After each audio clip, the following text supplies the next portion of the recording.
அன்பு சொந்தங்களுக்கு வணக்கம். நான் உங்கள் கருவாண்டு. இந்த சேனல் பிடிச்சா சப்ஸ்கிரைப் பண்ணுங்கள். நாங்கள் போடுற வீடியோ உங்களுக்கு உடனுக்குடன் கிடைக்கும். அதாவது இன்றைக்கி நம்ம பார்க்க போகிறது என்ன அப்படின்னா, வீட்டில் வந்து கெட்ட சக்திகள் வராமல் எப்படி பாதுகாக்கிறது அப்படிங்கிறத பற்றி தான் பார்க்க போகிறோம். இதுக்கு ஞாயிற்றுக்கிழமை அன்றைக்கி சாயந்தரம் வந்து ஒரு 6 to 6:30க்குள்ளே ஒரு கைப்பிடி கல்லுப்பு எடுத்துக்கோங்க. ஒரு சதுர வடிவிலான ஒரு கர்ச்சீப் மாதிரி ஒரு சிவப்பு துணி, அதை கட்டுறக்கு ஒரு சிவப்பு நூல். இந்த மூணையும் எடுத்துகிட்டு நம்ம குலதெய்வத்துக்கு, அதாவது நம்ம வீட்டுக்குள்ள இருக்கிற பூஜை அறையில் போய் நம்ம குலதெய்வத்தை வந்து வேண்டிக்கங்க.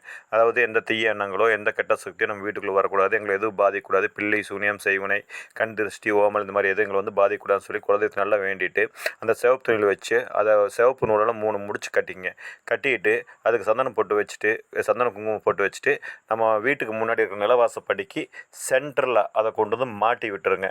அது வந்து எப்பவுமே அங்கே வந்து இருக்கணும். அது சென்டர் தலைவாசப்படியில் நம்ம எப்பவுமே இருக்கணும். இது வந்து மாதத்துக்கு ஒரு முறை, முடிஞ்சால் மாதத்துக்கு ஒரு முறை மாற்றி வச்சு பாருங்கள். கண்டிப்பாக உங்கள் வீட்டில் நல்லதே நடக்கும். எந்த துர்சக்திகளோ கெட்ட சக்திகளோ வீட்டுக்குள்ளே வந்து வராது. அந்த உப்பு அப்படிங்கிறது லட்சுமிக்கு சமானம்.